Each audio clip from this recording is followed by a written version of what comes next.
Olá, meus amores, tudo bom com vocês?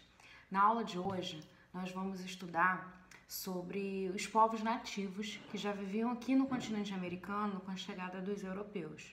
Então, nós vimos na última aula que o contato entre os europeus e esses nativos foi um contato muito difícil e muito violento. E agora a gente vai estudar como eram esses nativos antes da chegada dos europeus. E aí a gente vai ver, vai fazer uma comparação entre a visão que os europeus tinham desses povos e como realmente esses povos eram. Então, assim, era uma visão em que esses povos eram tidos como inferiores, como sem cultura, com a religião que não era adequada. E aí nós vamos ver que esses aspectos eram aspectos preconceituosos, era uma visão preconceituosa, que esses povos construíram impérios e fizeram grandes legados, nos deixaram grandes legados que são usados até os dias de hoje pelas nossas culturas. Então, acompanhe aí o vídeo. Povos nativos da América, Maias, Incas e Astecas, capítulo 14 e 15. Antes de nós entrarmos para estudar sobre os povos nativos, mais específicos, como os Maias, os Astecas e os Incas, nós temos que ter ciência da diversidade desses povos. Eles eram desde grupos pequenos, nômades, a grupos maiores, sedentários, passando a ser grandes civilizações com organizações políticas complexas e centralizadas e com grandes extensões territoriais, culturas variadas e diferentes entre si. Esses povos também são chamados de povos pré-colombianos, ou seja, são os povos que estavam aqui antes da chegada de Colombo. Quem são esses povos que nós vamos estudar agora? São esses três povos. Os maias, que no mapa aí fica nessa região verdinha, os astecas, que fica nessa região em vermelho, e os incas nessa região em azul. Sobre os maias, eles constituíram uma civilização por volta de 1800 a.C. até 900 depois de Cristo. Então a gente percebe que foi um longo período da existência dessa civilização. Os maias não existem hoje, mas atualmente seriam a região do México, Belize, Guatemala, El Salvador e Honduras. Ou seja, os povos maias deram origem a diversos países existentes hoje em dia, como a gente acabou de citar. Quais eram as principais cidades? Tikal, Uxmal e Edsa. A economia.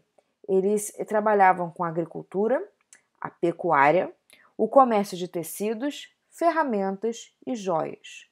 Os principais alimentos cultivados eram o cacau, que era tido para a sociedade maia como um artigo de luxo, era caro, não era todo mundo que tinha acesso, e o milho.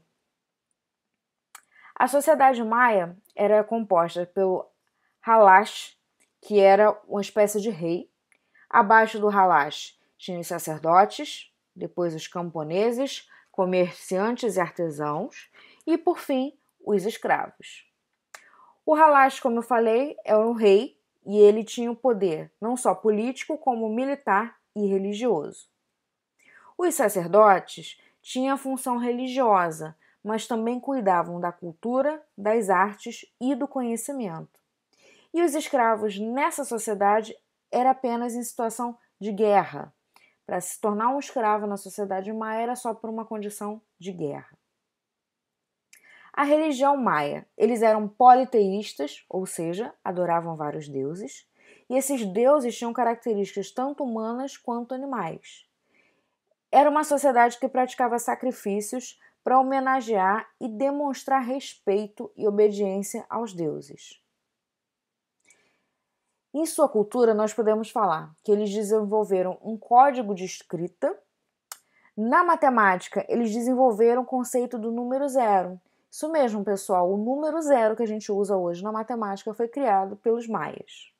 Na astronomia, no estudo do universo, das estrelas, desenvolveram dois calendários, um religioso, que tinha uma contagem de 260 dias, e um outro civil, com uma contagem de 365 dias, bem parecido com o nosso, que servia para auxiliar nas atividades agrícolas e no controle da natureza. O fim da sociedade maia acontece por volta do século X, devido a fatores como o intenso crescimento populacional, que acabou não resistindo a esse império, a invasão de territórios por outros povos e transformações ambientais, transformações climáticas que fizeram com que essa sociedade se acabasse.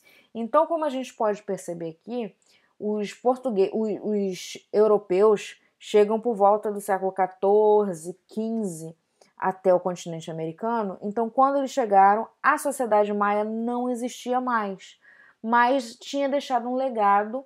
Ela foi se misturando a outros povos e chegando ao fim, e outros povos ainda praticavam a cultura destinada aos maias. Mostro aí para vocês alguns monumentos dos povos maias, espécies de pirâmides que eram usadas como templos religiosos. Não tem nada a ver com a pirâmide usada pelos egípcios, com os fins que os egípcios usavam.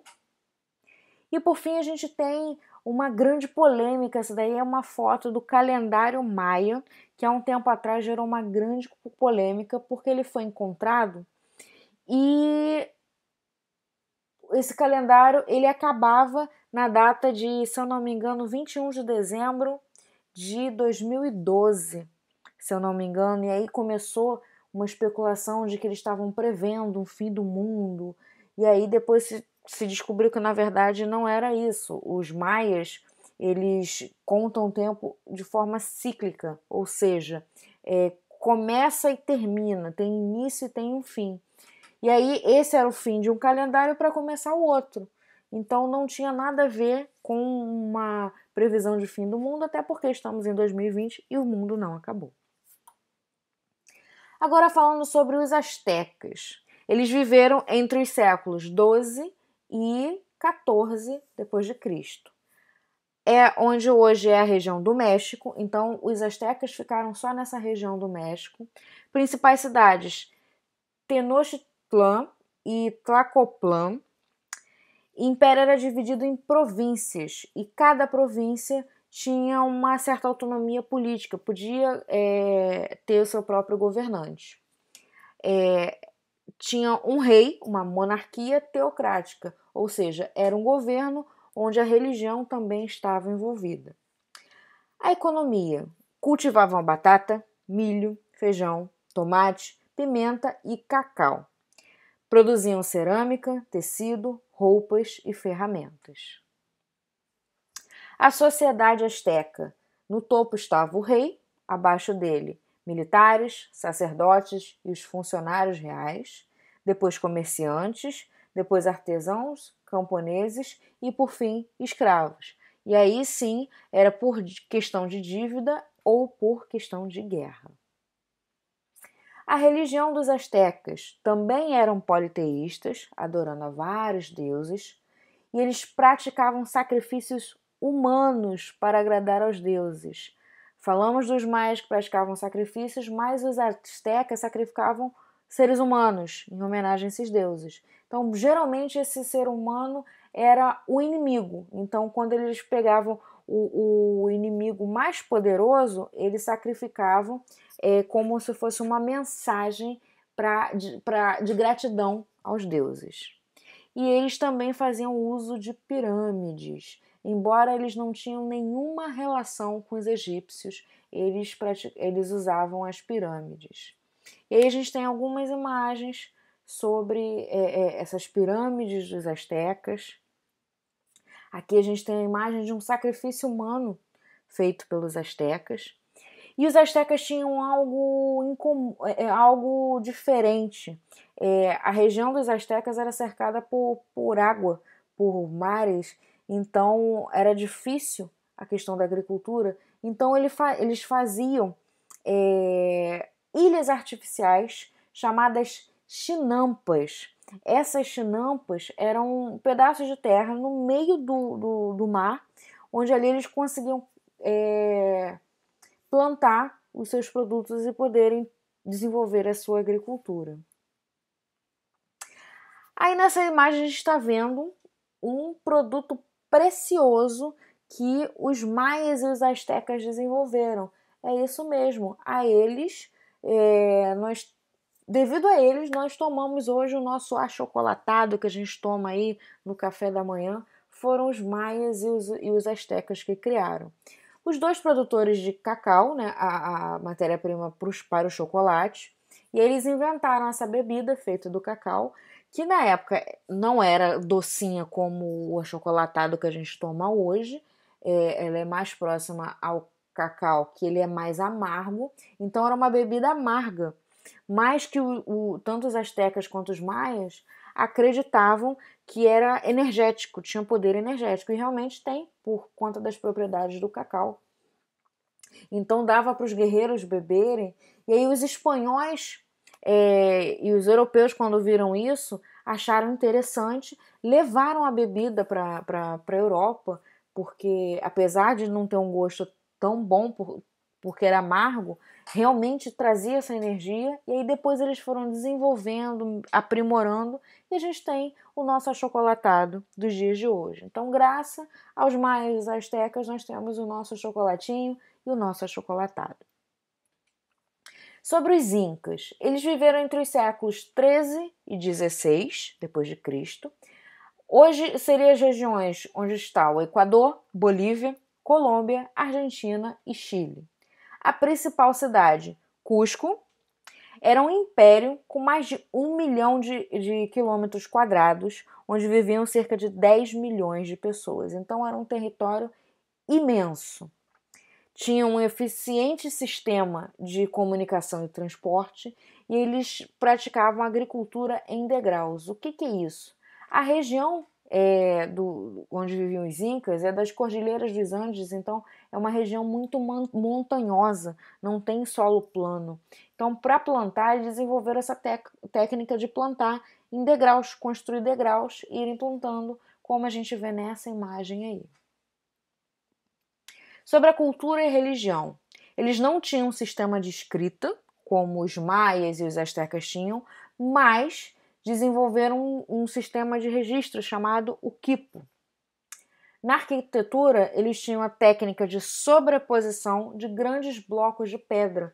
Então, juntavam grandes blocos de pedra um no outro, e essa técnica não tinha o uso do cimento. Então, é magnífico você ver que tem monumentos que existem até os dias de hoje, estão de pé, mesmo sem o uso de cimento.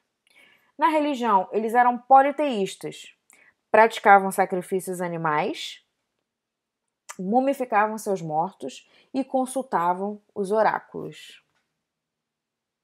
Então, nós temos aí imagens do território Inca. Essa é a região de Machu Picchu, no Peru, hoje em dia. É um lugar muito visitado, um grande ponto turístico, que é legado dos Incas. E, por fim, nós temos outros povos nativos que viveram na região onde hoje é os Estados Unidos. E desses povos nativos, a gente pode destacar os Apaches, os Cheyennes e os Sioux. Então, reparem nessas imagens desses indígenas, eles são bem marcantes por característica de um indígena da América do Norte. Então, é bem diferente dos indígenas que temos no Brasil, por exemplo.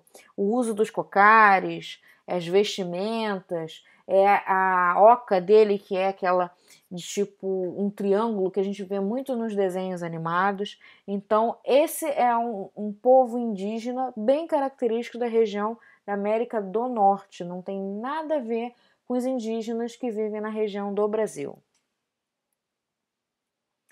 E por fim, vocês vão fazer os exercícios do livro, página 48, 49 e 50, os conceituais do 1 ao 5, contextualizados 6, 7, 8, 9 não, mas o 10 sim, e aprofundamento 11 e 12. E Páginas 56 e 57, conceituais 1 e 3, contextualizados 6 e 10 e aprofundamento 12. Bom, eu espero que vocês tenham entendido todo o conteúdo. Não deixem de fazer os exercícios. Nós vamos fazer os exercícios extras durante a aula sobre esse conteúdo. Tirem as dúvidas, anotem, tirem as dúvidas. Então é isso. Fiquem com Deus, se cuidem. Tô com saudade de vocês. Beijo.